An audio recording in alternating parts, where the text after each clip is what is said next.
frozen, tangled mass of ice and snow, we find hope. This is your Everest Live Daily Dispatch for April 24th. That's actually live for the first time. I hope this works. I hope somebody sees me. We're trying this technology out, and if this works, we're going to be doing this every day from now on for the rest of the season. So to get into what's going on in Everest, we've spent all day today sort of just talking to people, following my phone, figuring out what's happening in the Khumbu Icefall. It is the only story on Mount Everest right now. Because of the blockage in the Khumbu Icefall, a lot of groups have actually left base camp and headed to other peaks like Mira Peak, Loverche, other places that the climbers can still acclimatize while the route up to Camp 1 and Camp 2 is closed. Before we get into what's going on in the Icefall, I want to give everyone a brief primer on how the mountain works, just so there's context. There's been a lot of international coverage now of this blockage in the Icefall. I've had questions from certain places that I won't name that are asking me where all the people on Mount Everest are trapped. Basically, here's what's going on, here's how it works. The most difficult part, the most dangerous part of climbing Mount Everest is the first section from base camp to Camp 1. It's a frozen waterfall that has a habit of collapsing in on itself and crushing everything in its path. Making the path up through that is the responsibility of the Icefall doctors. They work with an organization called the SPCC. This year, on their way up to Camp 1, they encountered some really dangerous and unstable snow, and they haven't been comfortable proceeding.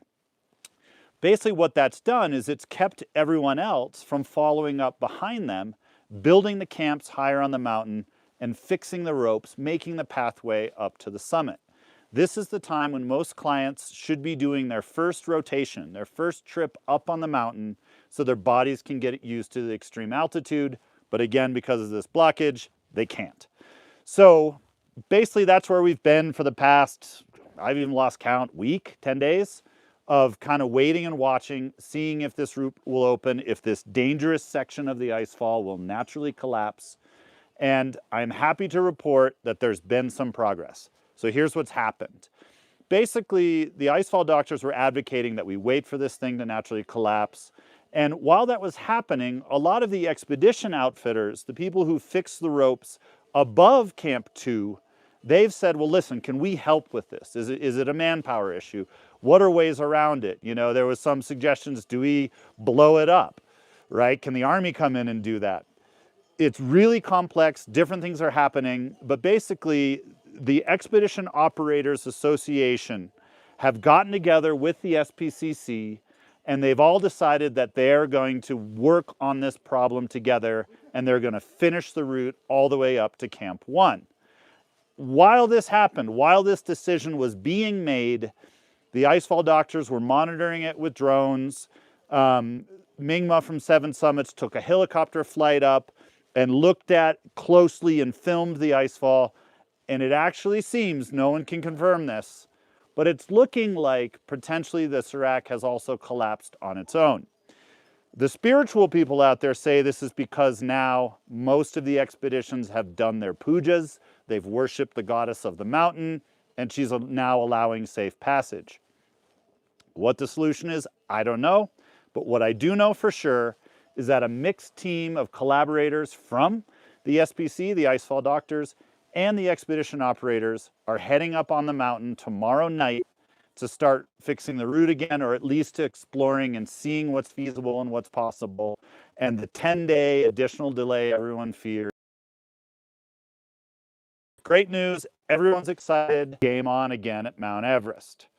In other news, yesterday we did miss Pasang Lamu Day, which is an important day here. Thank you for whoever pointed that out in the comments. Pasang Lamu was the first woman to stand on top of Mount Everest. She's from the Everest region, was an incredible climber, an incredible person, and unfortunately we lost her on the way down.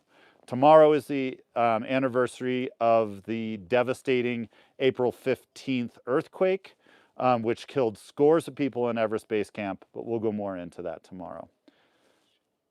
We have a question. And we have a question coming in. Is there any official videos or photos on the Serac?